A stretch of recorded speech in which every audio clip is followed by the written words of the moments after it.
morning and welcome to our live talk program. This is Lloyd Grove here, your host on Revive Reform Radio, doing our live talk program covering motivation on this year, Monday morning, rise and shine and give God the glory.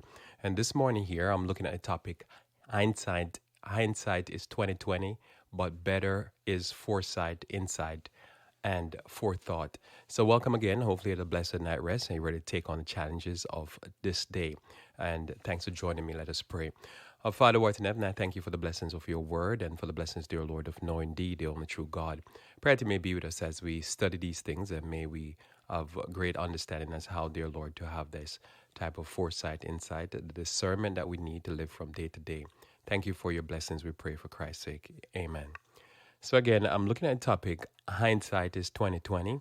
So hindsight is 2020, and we want to be able to have that type of hindsight as how to be able to understand what's happening around us and how to be able to walk in the counsels of the Lord and to make decisions that will affect us going forward, that we're not negatively impacted because we don't understand.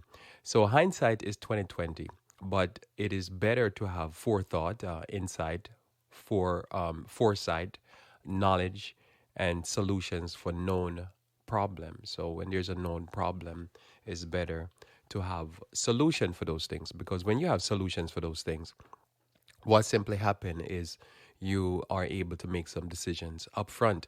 And as you make those decisions up front, you're in a better position to not always have to look back and say, what should I have done?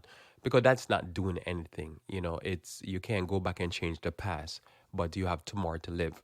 So the question is not what happened in your past. The question is what tomorrow brings, or what today brings. What decision are you going to be making today that's going to be impacting your life for the better or for the worse? And so you want to be able to make those decisions that are going to impact your life for the better. And so this is why we don't worry too much about the hindsight. Hindsight is always 2020. In other words, it sees beautifully, but it's better to have some forethought to be able to contemplate what you're doing. Also, another premise, and this is what I'm going to deal with all week. Another premise here is foresight in many different choices in life is important, not just in one end time event. And so there's many people I know over the years that they have they have a lot of information or foresight, as they say, over one event and one thing. And yet their life kind of fall apart by the many different choices that they make, many different bad choices, I should say, that they make, because they don't understand that the Bible gives us all this information, and the Lord instructs us to look into certain things so that we can have some forethought, we can have some insight, some foresight, some knowledge, some solutions for the problems that we're going to face tomorrow.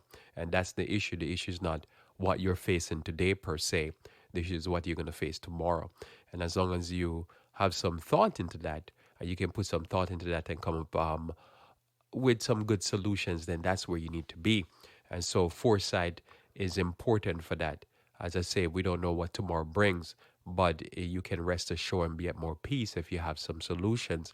Then you don't worry about what's happening and what's going to go down, because you have some solution for the problems. So how many people in the church had quote unquote had all the knowledge of one event, right? That still didn't happen. So the event that they have all this knowledge in and they spend all this time studying still didn't happen. And now they are falling away. They're no longer in the church. They're no longer part of what's going on religiously or morally. They're just bankrupt morally. And yet they had all this information about this one event. They study about this one event and they have it all figured out. And yet they just fall apart and just fell apart because they had no foresight, no forethought, no knowledge for the solutions for the problems that they're facing right now. And so because of that, they just basically life just gobbled them up and eat them, because they just didn't have this concept here that you have forethought, period. You have foresight, period, for life, period. And this is what we need. And if you don't have this, then life becomes, as I say, rough. You're going to have just a rough experience. And we don't want to have that type of rough experience. We want to have positively good experience. Now, the word or the phrase first I want to deal with here is hindsight. So, the word hindsight is the first thing I want to deal with here. So, hindsight is 2020, they say. That's the idiomatic phrase that is often used. Hindsight is 2020. So, what is that? So, hindsight being 2020 is uh, and hindsight is things are obvious that were not obvious from the outset. So hindsight being 2020 means really things were obvious in the future, after the thing has passed and happened, that they were not so obvious in the past. One is able to evaluate past choices more clearly than at the time of the choice. So this is always true, and this is always going to be true. This doesn't mean that this reality doesn't never going to hit us. But where we want to be at is not always have to analyze in the past. What we need to do is start to, before making a decision, we pull back.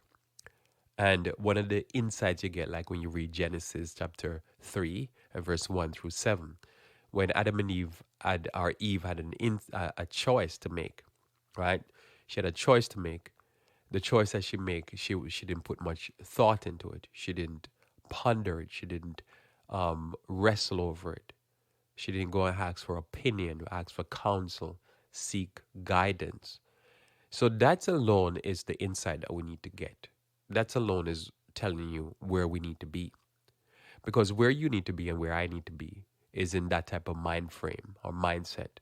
See, when you have forethought, that means you're thinking about the thing before the thing happened. You're like pondering, what should I do here? How should I approach this?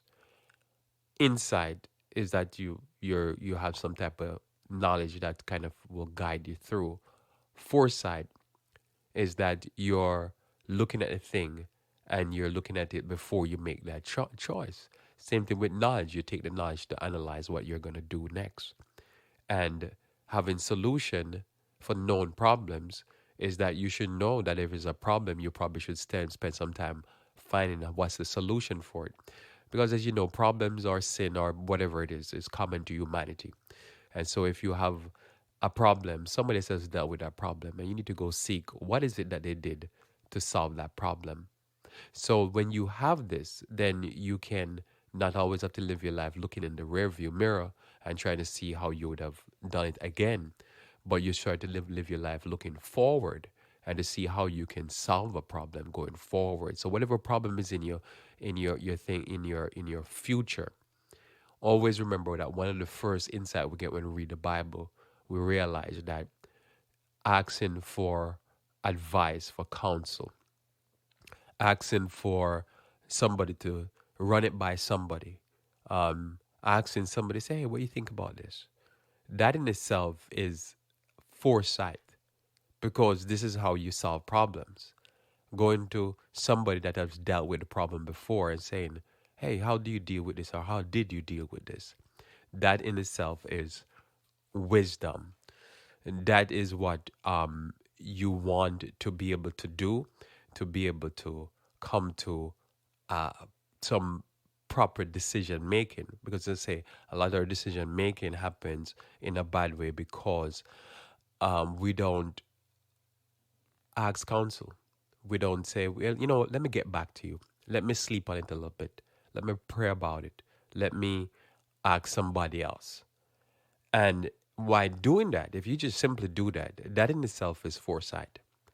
Because you're knowing that a lot of decisions you would never make if you would have asked somebody, honestly asked somebody for an opinion. You would not make that decision, and you would never make that blunder and that bundle, and bundle up the stuff and mess up stuff. Because you just simply say, hey, look, I'm going to ask somebody for opinion. And you get that opinion. And as you get that opinion, you'll be able to analyze the opinion, think about what it is, and then make that decision. And what you'll find is that you need less hindsight, because the person probably that's giving you the opinion or giving you counsel, they have been through the problem before. And so they already have the hindsight. They already been down that way. And so they can give you that insight or that knowledge or that foreknowledge because they've been there before. But if you're trying to figure out the answer and try to figure out what is the decision you're supposed to make, and you don't have no insight, you don't have no forethought, and you don't have nobody to go to that have some experience in this thing above yourself, then what's going to happen is that you're not going to be able to get to right conclusions. And then you're going to be making all these bad decisions. And then you're always going to be like looking in the rearview mirror, always be like, hey, how should I have done this? What should I have done? And then they will say, well, hindsight is 2020. But why do that if you can grab some information from somebody, grab some knowledge from somebody? So hindsight is 2020, and in hindsight, things are obvious that were not obvious from the outset. One is able to evaluate past choices more clearly than at the time of the choices. So as I say, there's a generation before me, there's a generation that comes after me. But if the information is not being passed on from one generation to the next, then we're always going to be approaching problems, and we're approaching it in a way that is always going to be um, it's always going to be just problematic because you always have to be reinventing the wheel. Like you think about technology. Technology is just something that is passed on from one person, one generation to the other. Now, if the technology gets lost, then you're trying to reinvent the wheel because you lost the formulation. But if you can get the information from the previous generation, then that is hindsight in itself. But it's hindsight that really become foresight. You've seen it ahead because somebody went through this process before. They learn to make the decision, and they make the decision in a powerful way. So this is how you wanna approach life. Some of the quick what you call it now explanation, our definition before we go on to our first text is forethought. So forethought is careful consideration of what will be necessary or may happen in the future.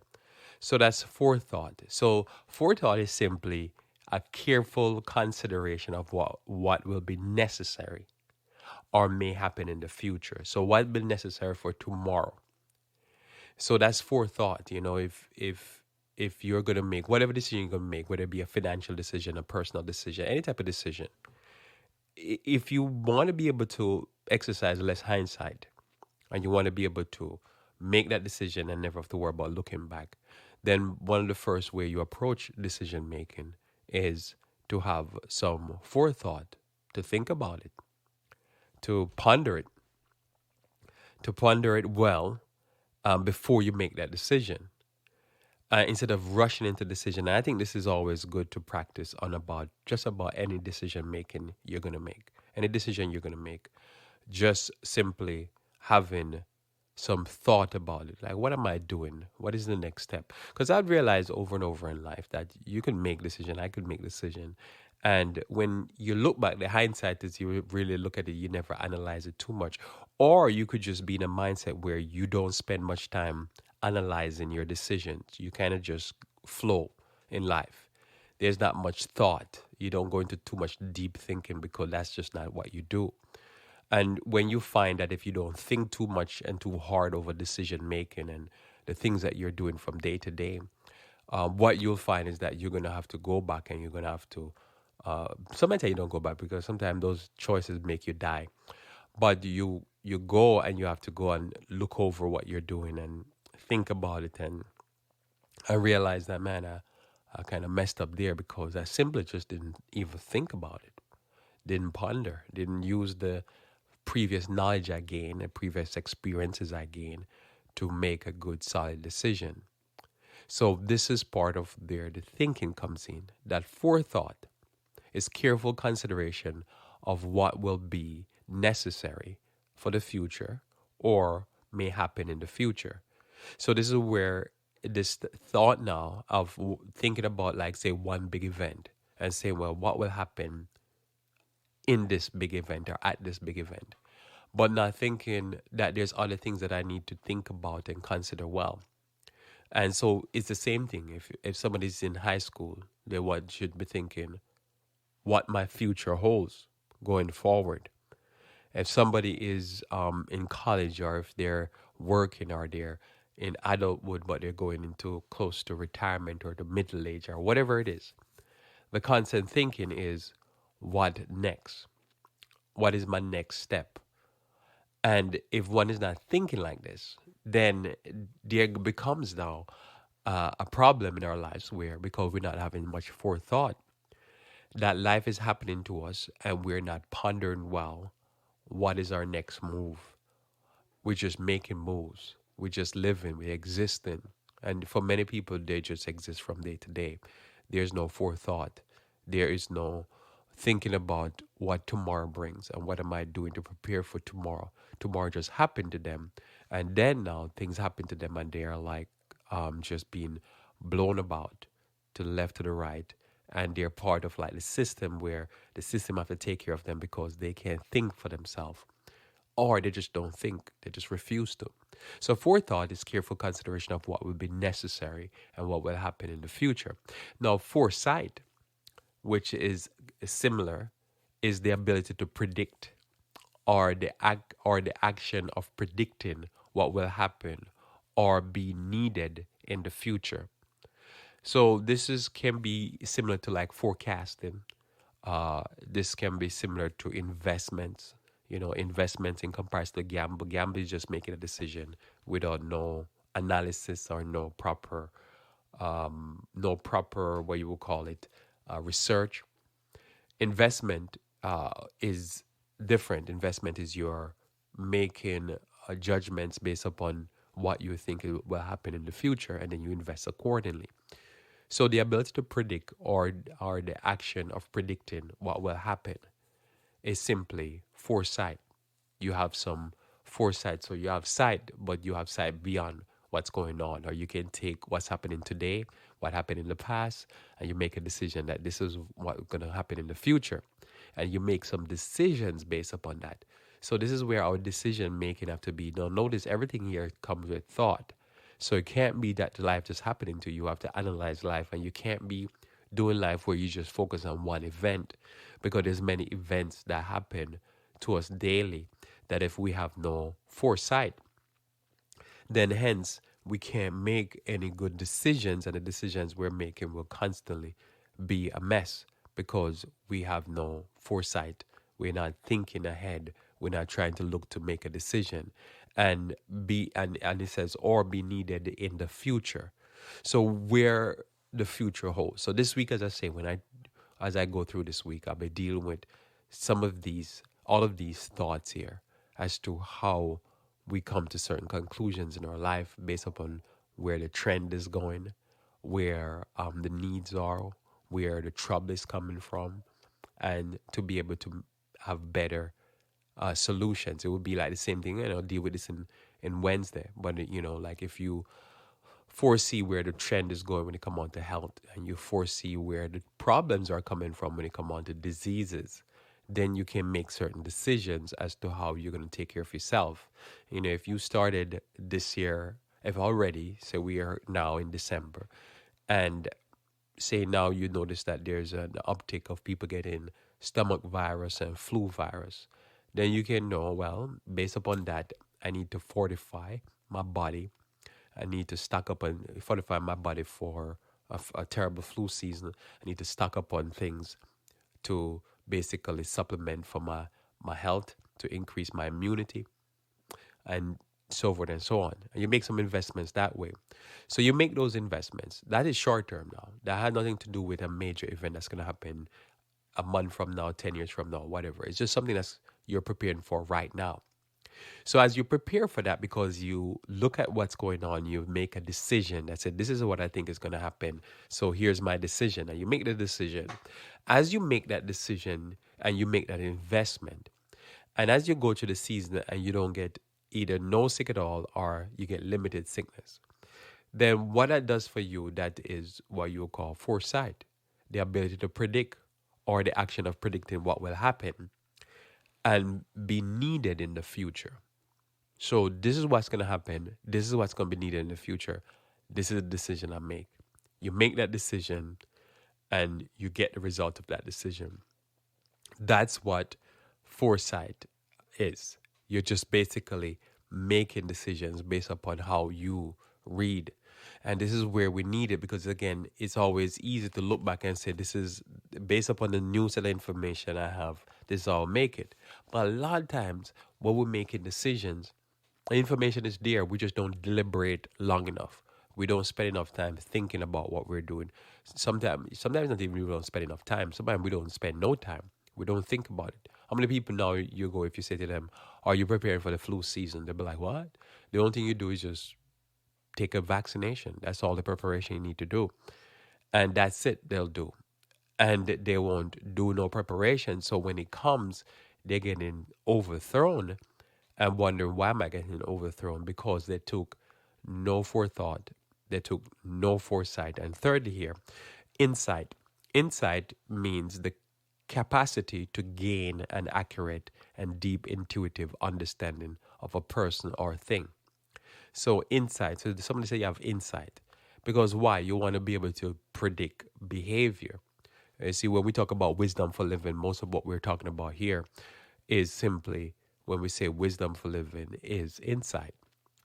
We're trying to get insight into human behavior, number one. So human behavior, we're trying to get insight into. Because based upon human behavior and understanding that, we make choices or decision because there's certain things that will happen. People are going to make certain choices. And based upon those choices, you want to be able to have that insight. So if a person say this, okay, based upon what they're saying, the insight I'm getting is that they're going to do this or they're going to say this. So based upon that, I'll go ahead and make this decision. And this is what it is. So no, again, insight, the capacity to gain an accurate or deep intuitive understanding of a person or a thing. So you're doing that so that you can make a choice. You're doing that so that you can make a choice. Because if you can't make that choice, then you're not going to be able to do or accomplish what you need to accomplish.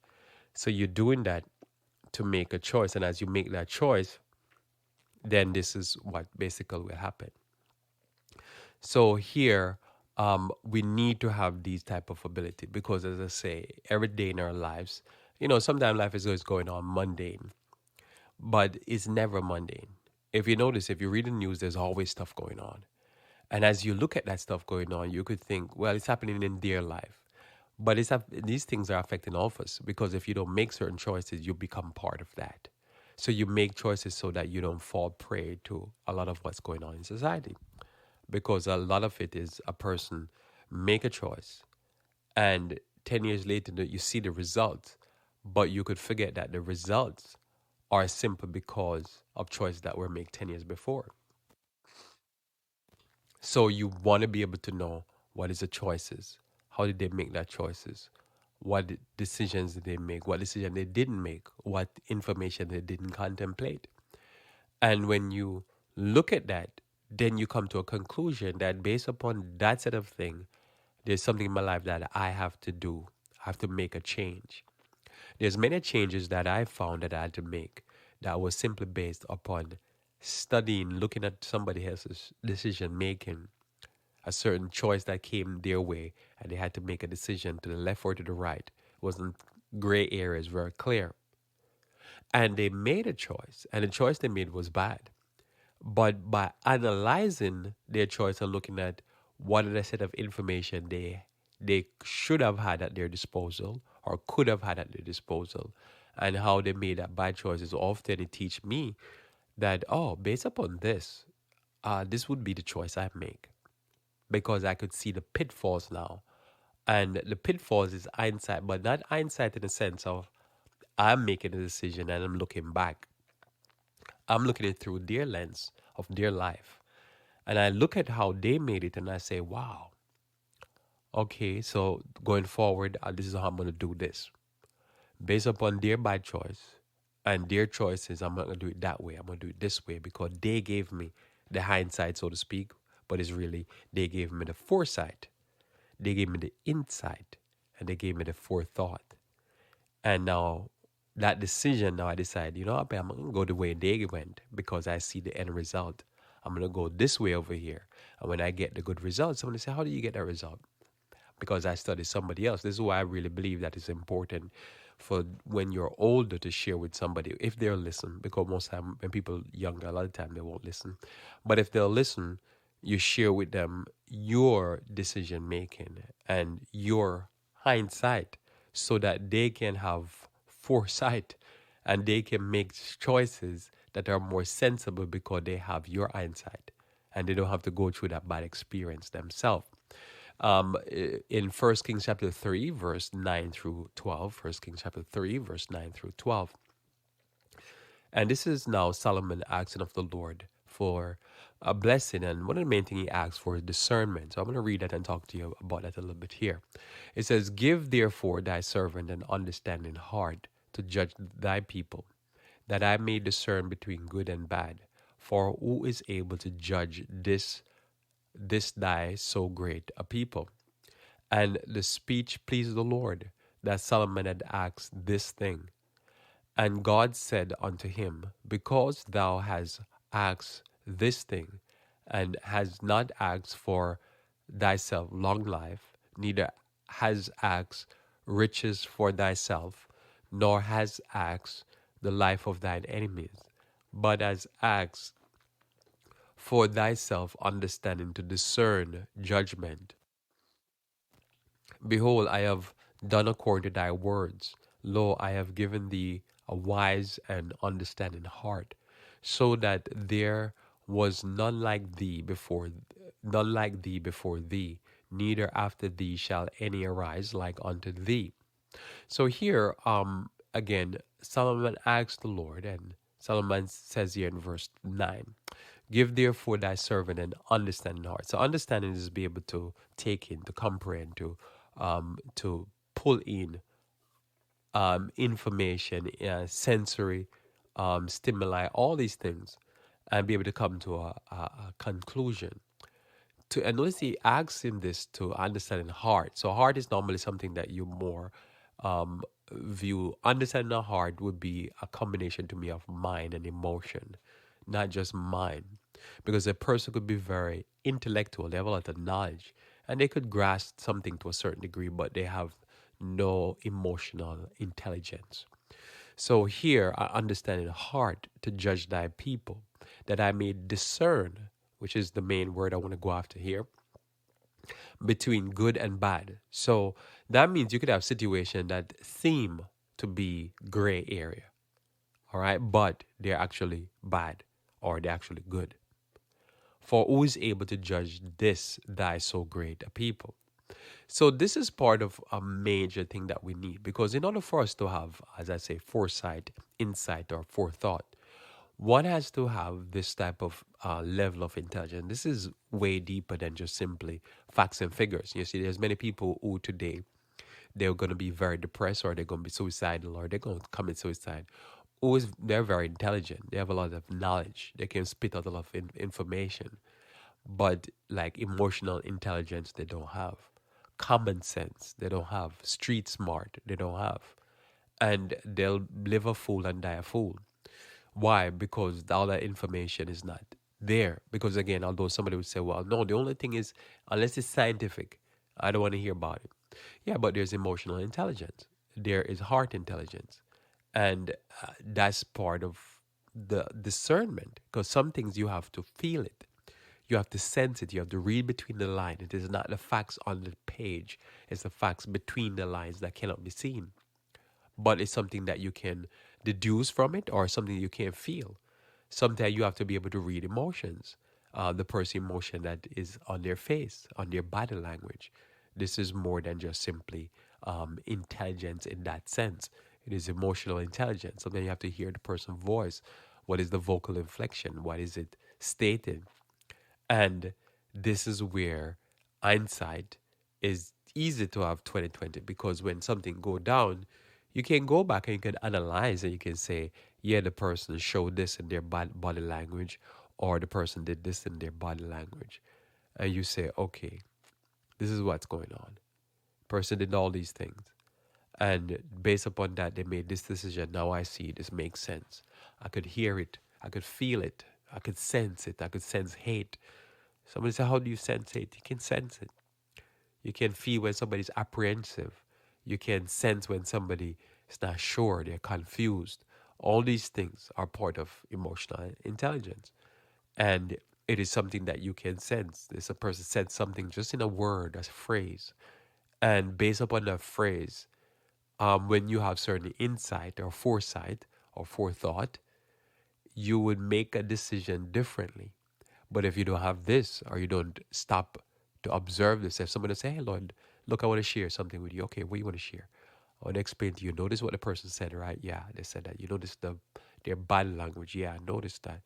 I'm gonna tell you what I mean. Okay, I'm gonna give you a story to illustrate why would I come to that conclusion. Person illustrates it, come to the conclusion. You're like fascinating. And as you understand that, what you start to learn is simply how you can discern and make decision based upon that discernment. So I'll come back to text, but I want to read the meaning of the word discernment. The word discern is to perceive or recognize something, distinguish someone or something with difficulty by sight or with other senses. So distinguish someone or something with difficulty by sight or with other senses. So when somebody discern, like you could know a person so well that you see the person you see the almost a shadow, the silhouette of the person, but you know them so well, you know how they walk, how they move, how their body is, that you could see a silhouette. Person in the dark, you just see the silhouette of the person. You know who it is. And somebody say, "How can you know?" Because I just know them so well. It's just the that their uniqueness is beyond just what they face. There's the whole body, everything is unique about that person. It's the body, the normal talk about the fingerprint is unique, but when you really get into human beings, you realize even their body structure is unique. Everything is unique about us. So you distinguish someone or something with difficulty by sight or with other senses. So the senses, all the senses work to distinguish somebody. And you do this, and this is a unique experience.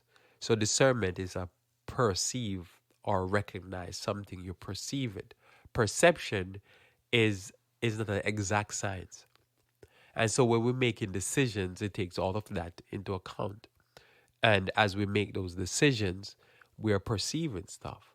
So this is why a person who just go on facts and figures, they have no common sense. They have no perception. And they definitely have no discernment. Because discernment is, it's all gray. You're not sure. And then certain information come in and you say, no, that's left. Oh, no, that's right. And you make that decision. And that decision is rock solid. I was going to say, how can you make a solid decision based upon that? Because that's how it works. Because that's what discernment is. So I'll read again verse 9. Give therefore thy servant an understanding heart to judge thy people. So when you're judging, you're making a decision between all the time two people. One person say this, another person say something else, and now you have to make a decision. So as you make that decision, what simply is happening is that you're going to have some discernment. You have to have some insight, some foresight, some foreknowledge. You're going to have something like that. So Lord says, I'll make you become very perceptible. And if you remember the story with Solomon, when he made a decision as to whose child, there was a mother, and they had one child died, and the mother of the child that died claimed that the other mother child is hers. And now Solomon had to judge whose child it is. So he had to be able to use his head, so to speak. And when you see that, you see on display, when you read that story, you see on display that the Lord did give him this idea of to have an understanding heart, to take in the situation and be able to come to a conclusion, to judge the people. So when you look at this, somebody say, well, why is it so important? Because if you look at society, you see in any society how easily the masses can be fooled and duped and tricked and bamboozled into dumb choices or into wicked choices. You see how people are led by fashion, led by whatever trend, and making decisions that totally make sense, so to speak, for today, but tomorrow they make no sense. It is unreal the type of things people are doing to their bodies and doing to their minds that they're not thinking, how is this going to work long term? It's amazing when you look at the news, you see all these young people who are known, they're famous, and they drop in dead of all kind of drug overdose. And they have no long term hope, no long term view. And if they live long term, their brain is going to be fried by all that drugs. Their body is going to be destroyed by all that drugs. So the move, the action tells you this is just dumb.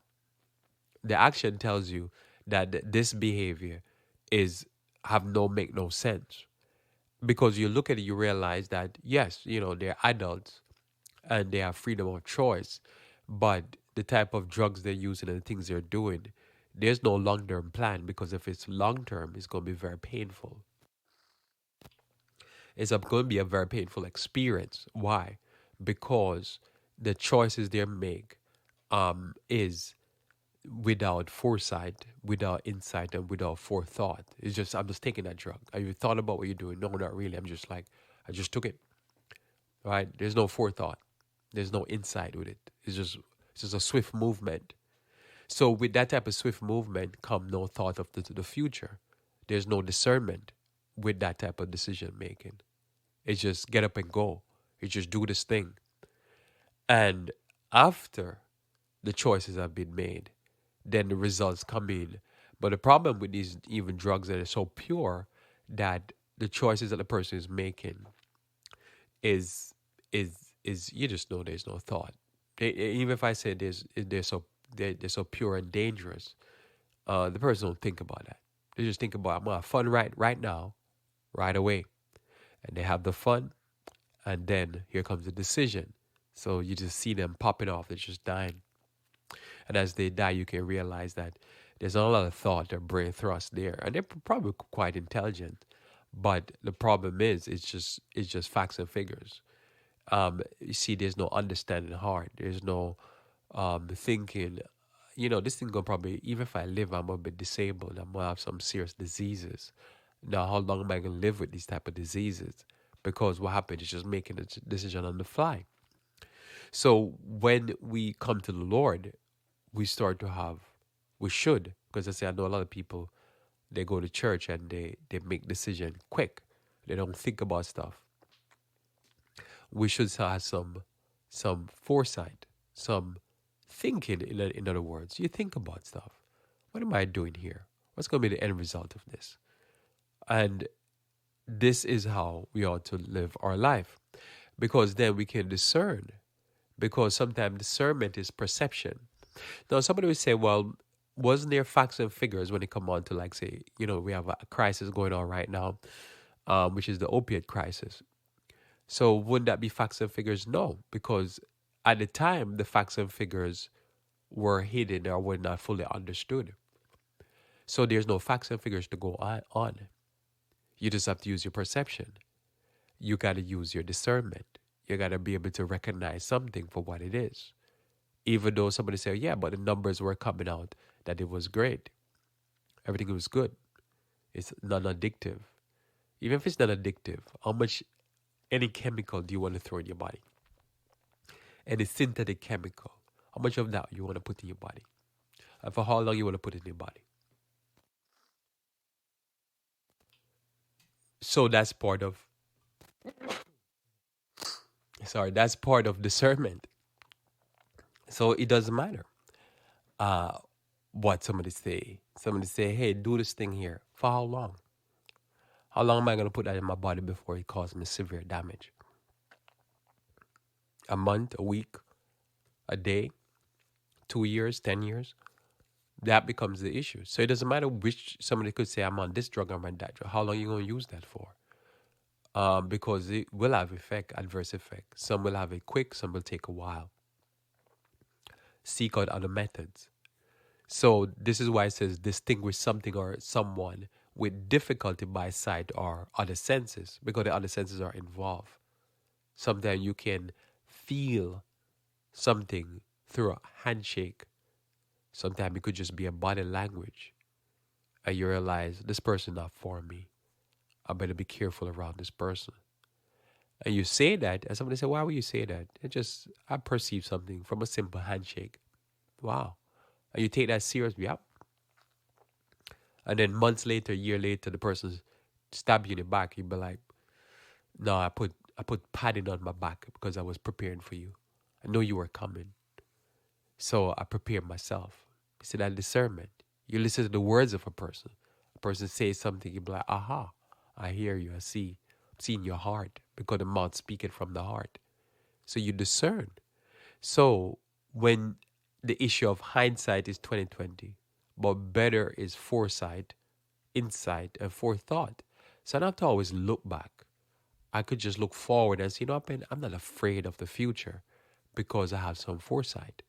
I'm not afraid of the future because I have some insight. I'm not afraid of the future because I'll stop and think because I have some forethought. But the future is scary if you never think and you don't know how to think. You never stop. You never try to perceive. You never try to understand people, understand people's choice and decision making so you can make your choice. Notice here in Ezekiel chapter 44, verse 21. Ezekiel chapter 44, verse 21 through 23. It says here, neither shall any priest drink wine when they enter into the inner court, neither shall they take for their wives a widow, nor her that is put away, but they shall take maidens of the seed of the house of Israel, or a widow that had a priest before, and they shall teach my people the difference between the holy and profane, and cause them to discern between the unclean and the clean. Now, there's more text in that passage of scripture, but notice I read these three here, and I see them as a block. As simple as, again, is discernment and his wisdom not to go into the inner court drunk, as you know, with Nadab and Abihu, I think that's the right name.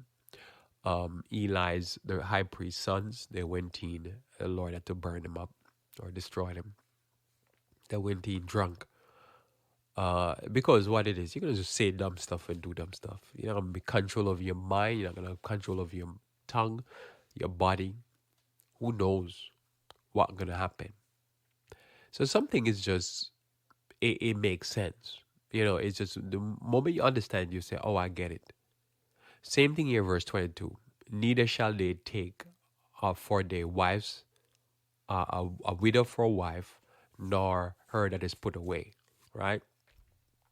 Because, you know, your mind is something that is probably you're married to a person, or so imagine a priest married to somebody that's very set in their ways. They have already been in a certain type of relationship and they're being put away, so they're going to have some emotional damage. That's difficult to deal with. We have people with a bunch of mental health baggage because of abuse that they've been through or something. Rough. Very distracting. Very distracting because instead you ministering to the people, you're basically, you're a shrink, and your whole time is going to spend dealing with this person that is basically what you would call a basket case. It's very difficult. So you're going to have a hard time on your hand because you're going to basically have the work of 10 psychologists.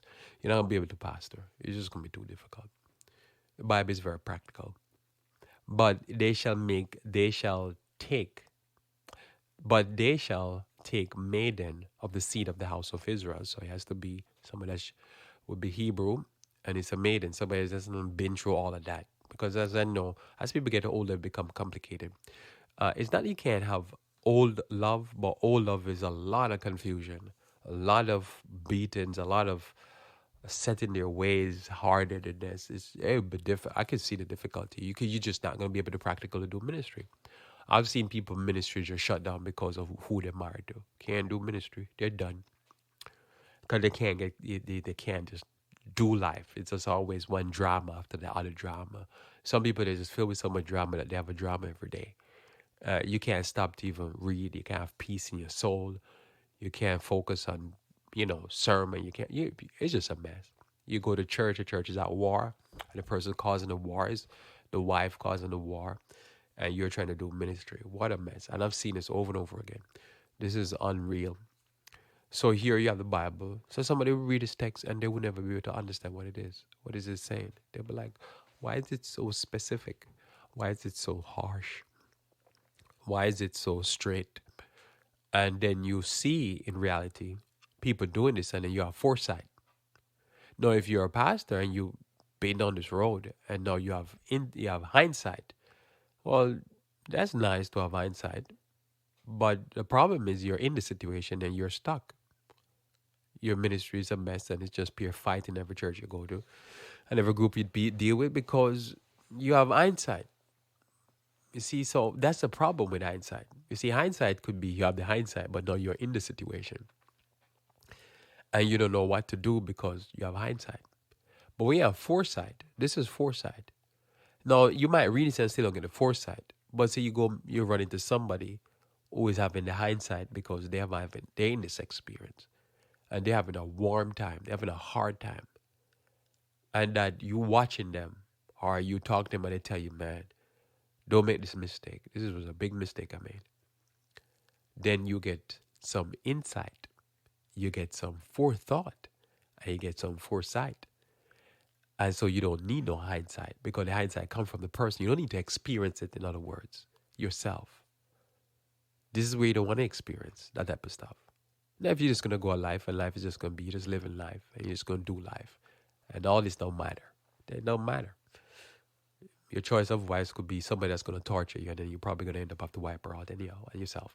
Then don't matter. But if you don't want to go down that road, you go down a certain path. Because then you won't have to have all the headache and drama. So again, somebody say, that's not flattering. None of this is flattering. But this is the reality of life.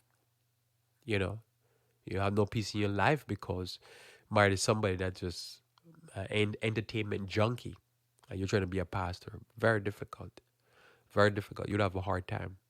So take the maiden of the seed of the house of Israel or a widow that had a priest before. So that means the lady had married to a priest. So she understands certain, cordiality, certain manners, certain behavior, certain way to kind of don't get in the way. I remember I telling somebody before that if you're married to somebody that's a pastor, you need to know that the person, when they're at church, they're working. So just like how you want to go to somebody's work and disturb the work, you want to go to the pastor's work and disturb it.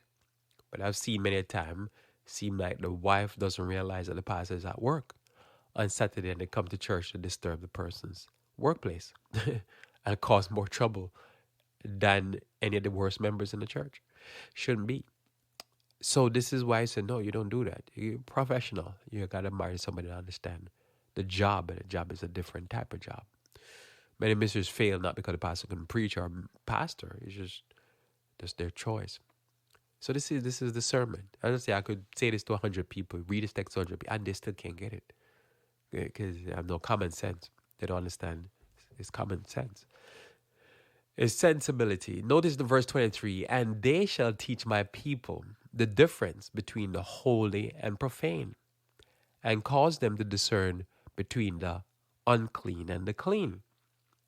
So this is what the work is. You see, so there is a choice. And so this is decision making going forward. It's not always looking over. As I say, anybody can look back and say, this is how we do this. As anybody could go back in the past and say, this is how life should be. And there's a certain point where you gain enough knowledge of the past not to try to relitigate the past, because if you were there, you wouldn't more or less change anything. The only thing that you can really change is to take the lessons of the past to try to make decisions today that will affect you tomorrow, will affect you simply tomorrow. That's what you do. This is the whole idea of going back. For me, it is me trying to understand what happened 10 years ago, what happened 50 years ago. Not to relive that, because, again, I can't live that. But if I was there, probably I wouldn't do anything different. Because the only way you could do something different is to go back 50 years before that and figure out how people made a decision a generation and more before, and then say, okay, now that I figured that out, boom, here I'm going to make my decision today based upon the past. That's discernment. That's wisdom. That's wisdom for living. is how to know, oh, I see what they did then, so I'm going to make this decision. And that's why I say it would be better to have a set of knowledge of how to deal with certain problems now than to trying to look back and or even look at how they did it. Sometimes I just want the formula. It's formulaic. Life is very formulaic. Life is just constant a repeat. It just have a little twist to it. So if you understand what bad decision people make, then you just formulaic, you make a decision. Then you find that you're not being affected in the same way, and it's good for you. And that's to me is why I'm here. This is why this exercise is about. Is we're looking at making a decision today for tomorrow. And we look at even our decision making 10 years ago, 5 years ago, and we say, how can we tweak that so that we can have more forethought? We can think a little bit more and don't rush in. Because I realized in life that I could do 20 things, and it's a lot of exercise and sweating, and nothing much can accomplish. It's sometimes that one or two strategic decisions you make that changes everything. So I've learned more and more. Pull back a lot of time and make some calculated move, because a calculated move is a well thought out move. This is where we need to be. So this is where it says here simply that you need to teach the people to make a decision to know the difference between the holy and profane. Most of what you're looking at right now is people don't know to make a decision between the holy and profane. It's always been a problem. So that's why you can go back and look. It's ever been a problem. This is nothing new. If we have Baal worship then, we have Baal worship now. It's nothing new. It's just you have to look for it. You have to know what you're looking at. Most people are even go to church every week and do Baal worship, and they don't even know they're doing that. Because you gotta know, it's the devil's always just tweaking things a little bit, but it's the same nuances, is the same criteria, and you look at it, I get what's going on there. So this is why you go back so that you can go forward, and you make somebody else give you the insight or the hindsight. You don't want to be able to be that person. You want to be able to be a person that's always having foresight. Notice in Ezekiel 22. Oh, and I'll say in verse 44, verse 24 also, in Ezekiel 44:24, real quickly. It says, and in controversy, they shall stand in judgment, and they shall judge it according to my judgment. And they shall keep my laws and my statutes in all mine assemblies, and they shall hallow my Sabbaths. So notice there, they had to be able to make decisions, but they're going to do it according to the Lord. Because often people, again, this is something where I think is part of not having the insight. A person will say, that you shouldn't judge, all the type of craziness people say. Shouldn't judge and all the type of stuff. But what they don't understand is this, that says, as the Bible says, and they shall judge it according to my judgment. It's not, I'm judging, I'm just trying to understand what God will do, what the Bible lays out. And then I call it according to how the Bible lays it out, according to my judgment, according to God's judgment. So you judge according to God's judgment. And this is what the pastor is there for. So if he has, bad decision making skill, or he don't really understand God's word, or he don't use God's word, he's just off to the races, then the choices he's making is going to just fail because he's just not using. To me, when I approach the Bible, I'm always thinking, this is a case study book. Case study after case study, the life stories, how people made choices and what was the results of those choices, and how I should not make those choices. I should make different choices. Now, well, what are those different choices? And you go and study and come to a conclusion and you make that choice. That's foresight. That's insight. That's foreknowledge. That's having some solution for known problem because the problem is known. So now I'll read for you Ezekiel chapter 22, verse 26 onward. Ezekiel 22, verse 26 says, our priests have violated my law and have profaned my holy things. They have put no difference between the holy and profane. Neither have they showed difference between the unclean and the clean, and have hid their eyes from my Sabbaths, and I am profane among them. So this is not what was supposed to happen. As you know, what was supposed to happen is that the priests, they were supposed to teach the people differently. They were supposed to put the difference between the holy, and the profane, and teach the people to be able to see this is left, this is right, this is up, this is down. When this is not being taught, what do people do? The people make decisions that are short sighted, and that they always have to be looking back and say, wow, I would make it differently after the beatdown happened. But the whole idea of this experience to me is to be able to learn how to make decisions that are not short sighted, but that are looking into the future and to get the better results tomorrow. Yes, we live for today because today is what is given to us. But the choices we make today affects us tomorrow. So we want to be able to make those choices and to always have those type of thinking. How do I make these choices? How do I move forward? So if the priest didn't teach the people will be constantly making decisions that will whip them going forward. We don't want to be in that situation. Notice here, continue says, there is a conspiracy of our prophets in the midst thereof, like a roaring lion ravening the prey. They have devoured souls. They have taken the treasure and precious things. They have made her many widows in the midst thereof.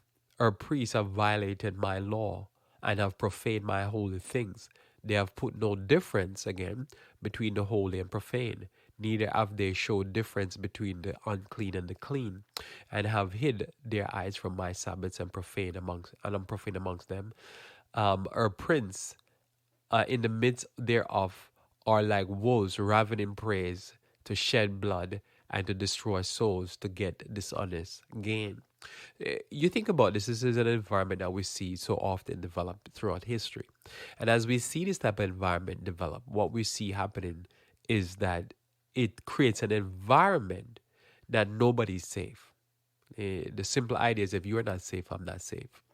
If you're not free, I'm not free. If you're not protected, I'm not protected. You know, if I curse you, I'm cursing myself ultimately and my children or those that I love. And so the environment I create around me becomes my undoing. So when you look at the society you see, in the society you see in the church, certain things unraveling, you can simply understand why. Because there is always hindsight. We can always watch a documentary. Have you seen so much documentaries? You've seen so much information how people make dumb decisions. But we hear little talk about having foresight, having insight, having forethought. Think about what are you going to do next? What is the choices you're going to make next? How are you going to go down the road? What road you're going to go down? What choices you're making? Because the choices you make today will affect you tomorrow. The moral decisions you make today will affect you tomorrow. Today is the day that you have to make sensible choices. What you read, what you watch, how you thought, what are you thinking about? Because those thoughts could become your reality tomorrow. And if they become your reality, what is your reality is going to be like? You see a person acting a certain way at a certain age, and you see them like at a certain age, they're acting a certain way, they're doing certain things. And you say, well, why are they doing what they're doing? Why are they acting this way? Because there's choices that they make when they were younger. There's paths that they went down when they were younger. And as they went down those paths, then here comes the results. The results are unerring. But you say, how did these results come around? Because of lack of foresight, because of lack of insight, because of lack of forethought. They just didn't think it, say how this is going to play out. So it plays out, and then there's a shock to it. But shouldn't be no shock, because we should know. As they say, what goes around comes around. What we do today will affect us tomorrow. And we don't want to spend our life always looking in the rear view mirror. We want to be able to just look forward, because we're just trying to learn how to make good decisions, learn how to have some insights and foresight. So this week, I'll be sharing with you this very important thought. I'll be building on this from day to day, as how to have foresight, insight, and forethought, and to live your life today, knowing that these choices you make today will affect you tomorrow. Let us pray. Our Father who art in heaven, I thank you again for the blessings of this day, for the blessings of your word, and for the blessings, dear Lord, of teaching us your ways and your will. May you be with us, dear Lord, that we might always put a difference between the profane and the holy. May you be with us, we pray, for Christ's sake. Amen. Thanks for being with me here on Revive Reform Radio. Looking forward to talking to you again live tomorrow morning, where we should talk about the importance of church. Until then, I pray that you may continue to walk with the King.